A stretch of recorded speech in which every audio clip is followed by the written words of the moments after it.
भाजप खासदार निशिकांत दुबे यांच्या विरोधात याचिका दाखल केली जाते। मनसे नेते सुदाम कोंबडे यांनी मानहानीची याचिका दाखल केली। नाशिक जिल्हा सत्र न्यायालयामध्ये याचिका दाखल केली। 15 दिवसांपूर्वी नोटीस या प्रकरणी दिली होती। मराठी माणसाची माफी मागावी अन्यथा याचिका दाखल करण्याचा इशारा दिला होता। मात्र दुबेंकडून कोणताही माफीनामा न आल्यानं अखेर आज याचिका दाखल केली। दुबे यांना नाशिक कोर्टात हजर राहावं लागणार आहे।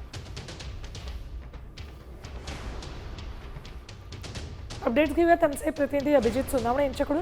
अभिजित, काय अपडेट्स आहेत याबाबतचे?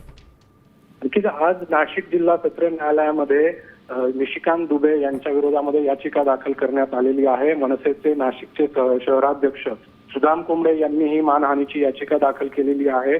मराठीच्या मुद्द्यावर निशिकांत दुबे यांनी जे वक्तव्य केलेलं होतं त्या वक्तव्याची दुबे यांनी माफी मागावी अशा पद्धतीची नोटीस त्यांना या आधी 15 दिवसांपूर्वी देण्यात आलेली होती। मात्र दुबे यांनी माफी मागितली नाही आणि त्यामुळे आता नाशिक जिल्हा सत्र न्यायालयामध्ये ही याचिका जी आहे ती दाखल झालेली आहे आणि दुबे यांना नाशिक जिल्हा सत्र न्यायालयात या संदर्भातल्या सुनावणीसाठी हजर राहावं लागणार आहे। त्यामुळे आता नेमकं दुबे या प्रकरणी नाशिक जिल्हा सत्र न्यायालयात हजर होतात की आपल्या वकिलामार्फत काही अन्य कायदेशीर प्रक्रिया राबवतात हे पाहणं महत्त्वाचं असणार आहे। धन्यवाद अभिजित संपूर्ण माहितीसाठी।